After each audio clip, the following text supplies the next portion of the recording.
Garba singer Vaishali Balsara case में सनसनीखेज खुलासा हुआ।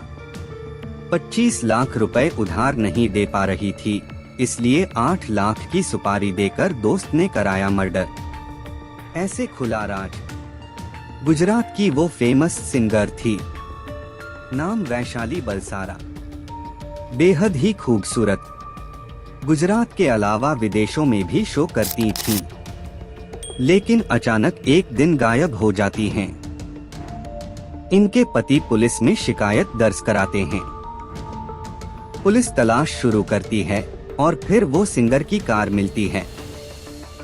उस कार में सिंगर भी मिलती हैं, लेकिन जिंदा नहीं, बल्कि मिलती है वैशाली की लाश, वो भी कार की पिछली सीट पर।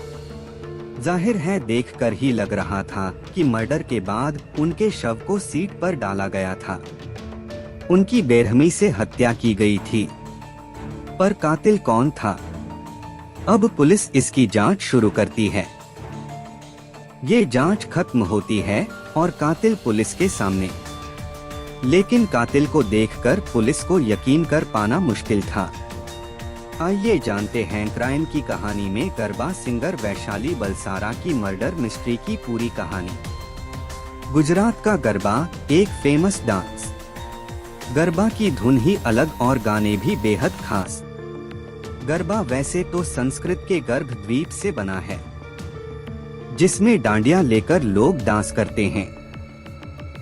इसी गरबा की जानी मानी गुजरात के वलसाड़ की लोक गायिका सिंगर 34 साल की वैशाली बलसारा थीं।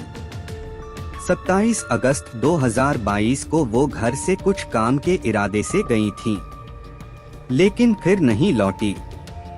इनके पति हितेश म्यूजिशियन हैं। हितेश और वैशाली दोनों मिलकर ही देश और विदेशों में गरबा शो में शामिल होते हैं। अब 27 अगस्त की शाम तक जब वैशाली घर नहीं लौटी तो हितेश ने कई बार फोन किया, लेकिन फोन बंद मिला।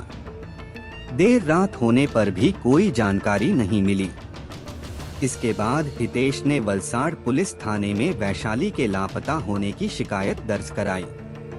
पुलिस ने जांच शुरू की। अगले दिन 28 अगस्त रविवार को वलसाड़ के ही पारडी नदी के पास एक लावारिस कार मिली।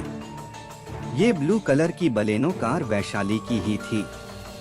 पुलिस को कार की पिछली सीट पर लाश भी मिली, जिसे देखकर पुलिस ने तुरंत पहचान लिया। ये वही वैशाली है जो एक दिन पहले से लापता थी। अब वैशाली मर्डर में पुलिस ने पड़ताल शुरू की। कातिल का पता लगाने के लिए पुलिस ने आसपास के एरिया के सीसीटीवी को खंगालना शुरू किया। करीब 100 से ज्यादा सीसीटीवी की जांच के बाद पुलिस को एक बड़ा सुराग मिला। इससे ये भी पता चला कि आखिरी बार जिंदा रहते हुए वैशाली को उसकी एक फ्रेंड बबीता कौशिक के साथ देखा गया था।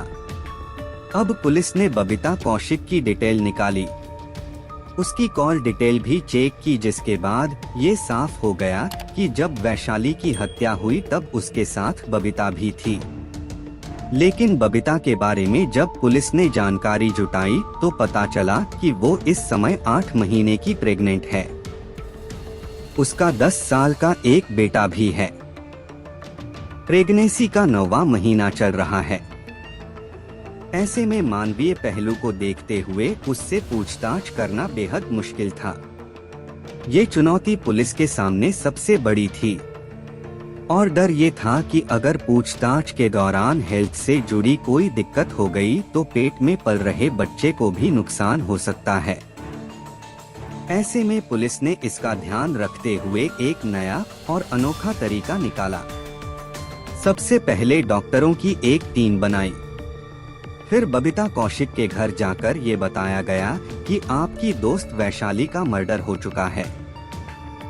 जांच में आखिरी बार आपसे बात होने की जानकारी मिली है, इसलिए आपसे कुछ जानकारी करना चाहते हैं। साथ ही पुलिस ने डॉक्टरों से भी मिलवाया ताकि बबीता को ये ना लगे कि उन्हें किसी तरह की परेशानी होगी। इस तरह बबीता को भी पुलिस पर भरोसा हो गया।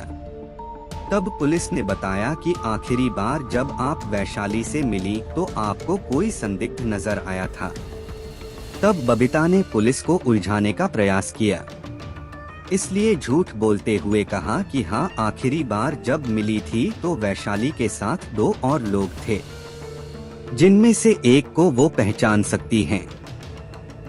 इस पर पुलिस ने कुछ संदिग्ध लोगों के सीसीटीवी फुटेज के फोटो दिखाए। इसके अलावा भी कुछ संदिग्धों के फोटो दिखाए। ये फोटो उन लोगों के थे जिनका वैशाली मर्डर केस से कोई लेना देना ही नहीं था, लेकिन पुलिस के इस ट्रैप में वैशाली फंस गई। उसने उन दिखाए हुए फोटो में से एक को पहचान लिया, फिर यकीन के साथ कहा कि वही संदिग्ध है जो आखिरी बार वैशाली के साथ उसने देखा था। इस तरह पुलिस का शक यकीन में बदल गया कि वैशाली मर्डर में बबीता का ही हाथ है। इसके बाद महिला पुलिस कर्मियों ने समझाते हुए उससे पूछताछ की, तब पूरी कहानी सामने आ गई। असल में मर्डर की ये पूरी कहानी 25 लाख रुपए से शुरू होती है। ये पैसे वैशाली ने बबीता को दिए थे। बबीता और वैशाली दोनों की 2 साल पुरानी ही दोस्ती थी। ब्याज पर बबीता ने अलग अलग बार में 25 लाख रुपए उधार ले लिए थे, लेकिन अब वो उन पैसों को लौटा नहीं पा रही थी। इस पर वैशाली बार बार पैसे मांग रही थी। 1 हफ्ते पहले भी वैशाली ने पैसे लौटाने के लिए दबाव बनाया था। इस पर बबीता ने फेसबुक के जरिए 2 सुपारी किलर से संपर्क किया। दोनों सुपारी किलर से बात 8 लाख रुपए में हत्या की साजिश तय हो गई। इसके बाद बबीता और वैशाली में बात हुई। वैशाली ने 27 अगस्त को पैसे लौटाने की बात कही। इसके लिए उसे पुरानी और खाली पड़ी हीरे की फैक्ट्री के पास मिलने के लिए बुलाया। चालाकी दिखाते हुए बबीता खुद उस दिन स्कूटी से घर से निकली, लेकिन फैक्ट्री से 2 से 3 किलोमीटर दूर ही उसे खड़ी कर दी। इसके बाद ऑटो लेकर वो उस जगह पर पहुंची जहां वैशाली को बुलाया था। यहां बबीता के साथ 2 कॉन्ट्रैक्ट किलर भी आए थे। बबीता और दोनों सुपारी किलर के आने के कुछ देर बाद वैशाली कार से वहां पहुंची।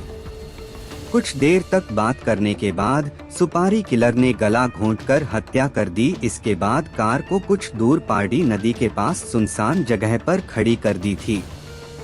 इस पूरे खुलासे के बारे में जब वैशाली के पति हितेश को जानकारी हुई, तब उन्होंने हैरानी जताई, क्योंकि उन्हें 25 लाख रुपए बबीता को दिए जाने के बारे में कोई जानकारी नहीं थी। वलसाड़ पुलिस ने आगे जांच बढ़ाते हुए पंजाब से सुपारी किलर को भी दबोच लिया। इसी तरह की क्राइम की कहानी सुनने के लिए हमारे चैनल को सब्सक्राइब जरूर करें। हमारे वीडियो देखने के लिए शुक्रिया।